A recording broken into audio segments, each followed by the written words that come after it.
प्रेत लोक कहानी दहशत की। शौर्य को अब कुछ दिनों तक अकेले ही सब कुछ करना था।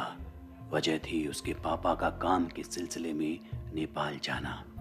अपनी माँ के जाने के बाद ये पहली बार होगा जब शौर्य यूं खुद को अकेला महसूस करेगा।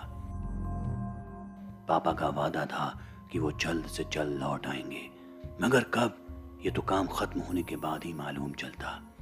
हालांकि इस बीच वो अपने गांव अपनी दादी के साथ रुकने वाला था, मगर गांव गए हुए उसे सालों बीत गए थे। अब तो वो किसी को ठीक तरह से शायद पहचानता भी नहीं था। पापा के नेपाल निकलने के बाद देर शाम की ट्रेन से वो जैसे तैसे गांव पहुंच चुका था। दादी ने खुश होकर शौर्य को गले लगाया और सबसे मिलवाया। शौर्य भी अपने चचेरे भाई बहनों और चाचा को देखकर काफी खुश हुआ। थकान काफी थी, लिहाजा खाना खाने के बाद बिस्तर पर लेट गया और उसकी आंख सुबह खुली। उसने देखा कि चारों तरफ सजावट थी, फूल की भीनी भीनी खुशबू, मोमबत्ती और प्रसाद में मिठाई। आज कोई त्योहार है?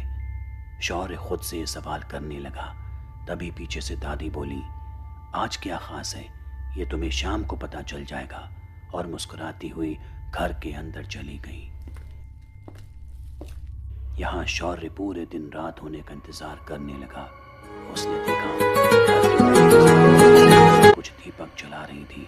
वो करीब गया, तभी शौर्य के चाचा का बेटा बोल पड़ा, अरे संभल कर, पैर सावधानी से चलाओ, वरना जो होगा उसके जिम्मेदार तुम खुद होगे। शौर्य कुछ समझ नहीं पाया। दादी उसके चेहरे का भाव बांट गई। उसने शौर्य को पास बुलाया और बताया, देखो बेटा, ध्यान रखना, पूरी रात चाहे कुछ भी हो जाए, गलती से भी इन 13 दीपक को मत बुझाना। इससे पहले कि शौर्य दादी की कही बात को समझ पाता, घर के अंदर से जोर जोर से खिड़की पटकने की आवाजें आने लगी। वो ये सुनकर घबरा गया। उसने हैरत में सबकी ओर देखा, मगर सबका चेहरा बिल्कुल सुन्न पड़ा था। तभी शौर्य की दादी ने उसे चुप रहने का इशारा किया। कुछ देर बाद सबने रात का खाना खाया और फिर सोने चले गए। दादी ने शौर्य से अपने पास सोने को कहा, मगर शौर्य ने मना कर दिया और कहा उसे अकेले सोने की आदत है, और फिर वो अपने कमरे में जाने लगा।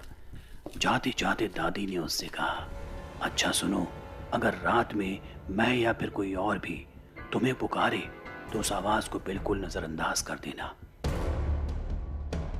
उनके या मेरे पास आने की कोई जरूरत नहीं है। इस पर शौर्य थोड़ा डरा हुआ दिखाई दिया, मगर हामी भरकर अपने कमरे की तरफ चल दिया। रात के करीब 1-2 बजे के बीच शौर्य को प्यास लगी। उसने देखा कि उसके चचेरे भाई के कमरे की लाइट चालू है, इसलिए उसने उसे पुकारा, मगर उसकी आवाज सुनते ही उस कमरे की लाइट बंद हो गई। उसे ये बहुत अजीब लगा। उसने फिर दादी को पुकारा, मगर फिर भी कोई आवाज नहीं आई। अब वो खुद उठा और पानी लेने के लिए बढ़ा। तभी उसने देखा कि घर की खिड़की के बाहर कोई औरत खड़ी है, जो उसे देखकर मुस्कुरा रही है। उसे लगा वो शायद दादी होंगी, तो वो उस खिड़की के करीब जाने लगा, मगर जैसे ही वो वहां पहुंचा, वो औरत गायब हो गई। शौर्य को ये सब किसी सपने की तरह लग रहा था, लिहाजा वो किचन में गया, पानी का गिलास लिया और लौटने लगा। तभी गलती से उसके गिलास से पानी छलका और उन 13 दियों में से एक दिया बुझ गया। अचानक उसके कान में एक तीखी चीख सुनाई दी। उसके शरीर को ठंड ने घेर लिया।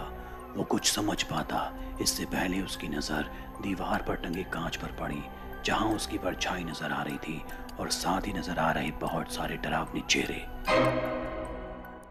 उसने पीछे पलट कर देखा तो कई औरतें लंबे लंबे बाल लेकर सिर झुकाए खड़ी थीं। वो उनसे पीछे हट पाता, तभी एक औरत ने अपना हाथ लंबा किया और उसके गले को जकड़ लिया। जैसे ही वो हाथ छुड़ाने लगा, उस औरत का चेहरा उसके बिल्कुल करीब आ गया। शौर्य देख चिल्लाया और वहीं बेहोश हो गया। अगली सुबह एक बार फिर उसकी आंख खुली। परिवार और गांव के लोगों ने उसे घेर रखा था। वो समझ नहीं पा रहा था वहाँ क्या हो रहा है। उसे कल रात की वो औरतें फिर याद आईं। वो घबरा कर उठा तो दादी ने शांत करवाया और कहने लगी, आराम से, चिंता मत करो, हमने वो दीपक दोबारा जला दिए हैं। इस पर शौर्य पूछने लगा, दादी कल वो सब क्या था? दादी ने बताया कि बेटा ये सब उनकी ही गलती थी। उन्होंने कल रात के बारे में जानबूझकर उसे कुछ नहीं बताया क्योंकि वो उसे डराना नहीं चाहती थी। शौर्य ने दादी से पूछा कि वो औरतें कौन थी? तब दादी ने बताया कि दरअसल वो उस गांव की सती औरतें थीं जिन्हें कई साल पहले जिंदा जलाकर मौत दे दी गई थी। हर साल तय रात वो आती हैं तो गांव वाले उनकी पूजा करते हैं और स्वागत में दीपक जलाते हैं।